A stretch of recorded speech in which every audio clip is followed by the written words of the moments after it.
Hello and welcome back to the long-awaited, well, not that long, a few days awaited, yeah, video of the wrap-up of Jenny's Countdown to Christmas. My name is Chris O'Neill, and I'm so glad you're here. So today I'm going to go over all the stuff that, I don't know, was it worth it? Was this box worth it in buying, and talk about the value and what we got and what I liked and what I didn't like. So I'll get into all of that. Also, this information is on my blog, which hopefully will be posted soon. And it will have the breakdown of all of this stuff too, so you can check that out if you want to see a visual of it.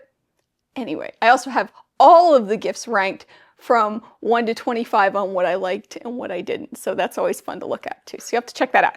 All right, let's get started. We got 39 items. That means that if you paid $199.95 for the box like I did, it would be $5.12 per item. And I do have a cheat sheet here, so if you see me looking down, that's what I'm doing. And out of that, I break it down into categories. I like to do this just to get an idea.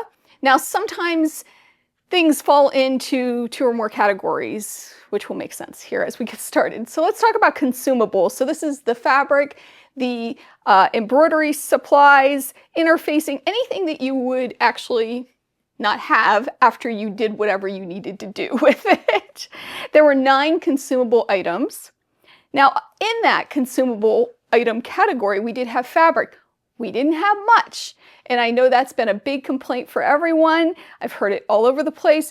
And I think we have gotten less than years past, which is interesting too. We got 2 panels and 1 charm pack. That's it for fabric. And one of the panels was to make this tote, which really, I suppose you could make other stuff with that fabric, but you really didn't have a lot of options, really, right? Because we had a pattern for that, intended for it, and it was made for that.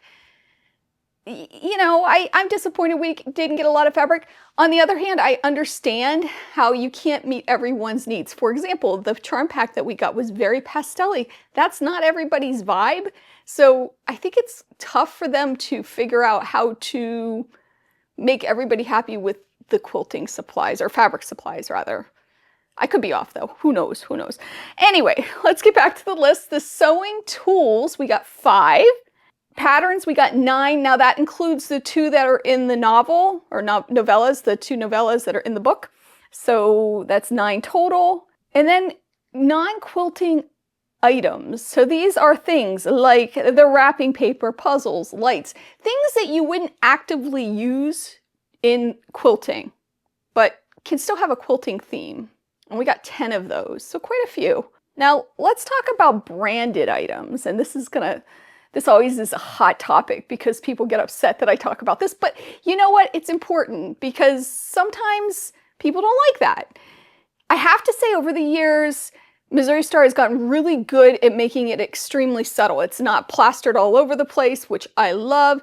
It's sometimes just their colors, or the Missouri Star Quilt block, which I know was also a topic in the comments, okay? A lot of people were talking about that. It is a block. It is a block that we all can make. It isn't owned by them, but the colors they use are their branding colors. And when you see that block, it's synonymous with that company. So yes, it is a block anyone can use, of course, but it's still their thing, right? It's the Missouri Star Quilt Company. It's in the name. And they use the colors all over the place. I consider all of that branding. Because of that, there are 24 items that are branded. Again, not blatantly, but subtly. We also got 3 templates. Now I'm counting the alphabet template as a set.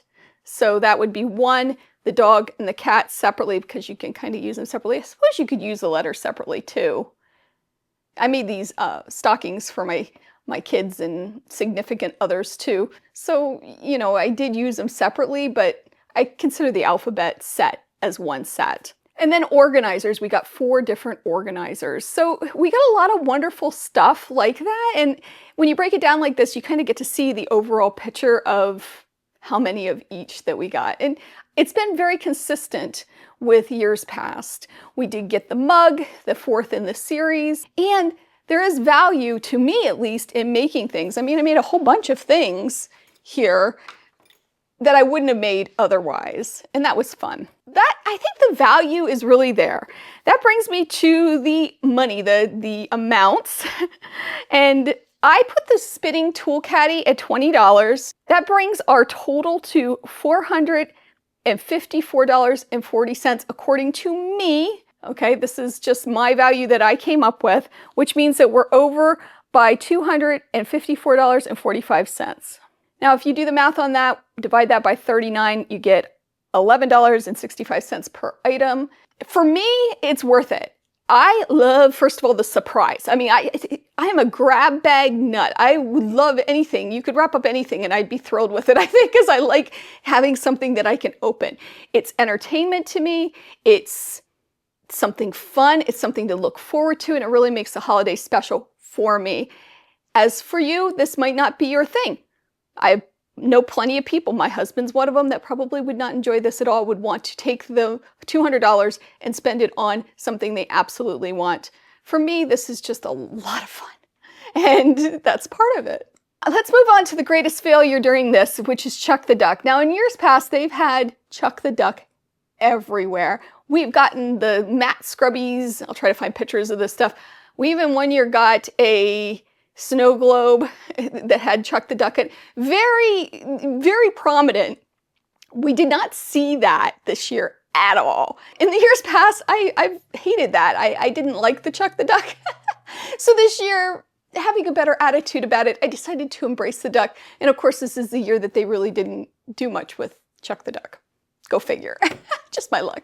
Anyway, our Chuck the Duck count never really changed much. It was 36, and 31 of that was in the packaging. So bad idea on my part, I guess. Anyway, that brings me to the final section or final topic, which is what my favorite things were and what my least favorite things were. And they may surprise you. So first of all, my absolute favorite thing was the alphabet templates. I love the size. I love the quality. I love that you can do so much with them. And it's something you always need, but you don't always think you need. And I love that. I love that I can grab them and do all kinds of stuff in quilting, in crafts. You could do tote bags. You could do pillows, monogram pillows. You could even put a signature label on a quilt with the person who's receiving its initial or your own initial. You could do all kinds of stuff with it, and I absolutely love that. The second one, oh, by the way, that alphabet template was day 6. Day 8, we got my second favorite gift, which was the wrapping paper, which may surprise you, but I love it. I think it's so beautiful.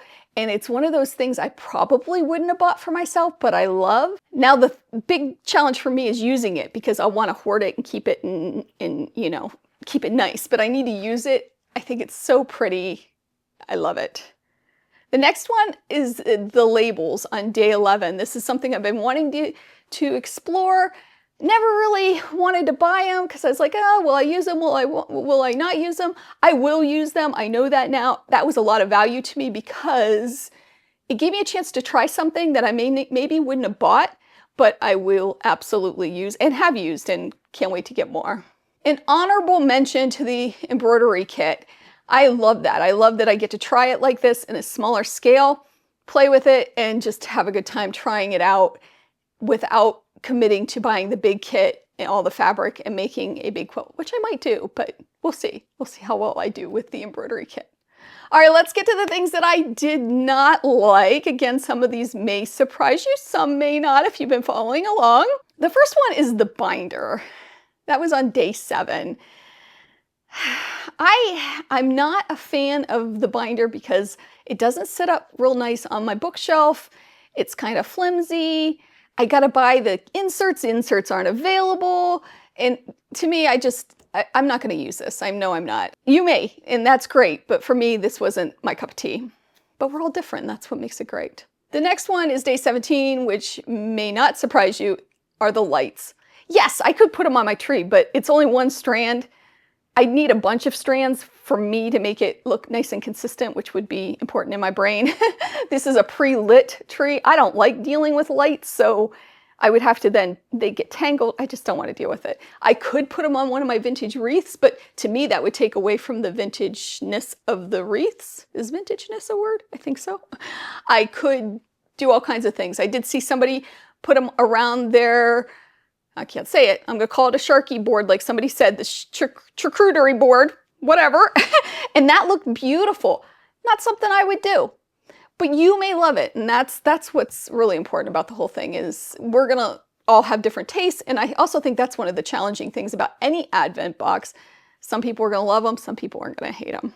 And finally, of course, the tool caddy, which was on day 25. Mine was damaged. I took all the advice. I tried it all. I tried being gentle. I tried glue. I tried tapping. I tried rescrewing. I tried all of it. And the biggest thing is the screw in the center is installed incorrectly. That said, I don't know that I would use it anyway. I have things around here I use that I thrifted. I have this caddy that I think is for jewelry that I use all the time, because then I don't have to get things into a specific hole. I can just dump it in there. I have this other one back here that I put my threads and stuff in. It also spins, and it keeps a lot of stuff that I can just dump in there and then clean up as I go. So I would not use it. It's neat in theory, and I know lots of people that would, and make sure that they put their rotary cutter in the right place and their scissors in the right place and all that. Keep their thread from knocking it over, all that. That's just not me, and that's not my style. So even if it was in good shape, it still wouldn't have been my thing anyway. That's why it's on my least favorite list. You may love it, lots of people do. Anyway, I hope you enjoyed this series. I will be back hopefully in the next couple days with my quilting habit video for December, my update. And then in January, of course, I will be introducing the new habits that I'll be focused on. So I can't wait to do that, because I have been brainstorming about that today. And I'm excited about the new year and coming into that. Also, I have all the regular stuff, tutorials, lessons from an old quilt, all of the good stuff that I have on my channel. So I hope you follow along. And yeah, it's been great spending this time with you. I have enjoyed it thoroughly. I hope you have a wonderful 2026, and I will see you soon. Make sure you take some time to sew. Bye.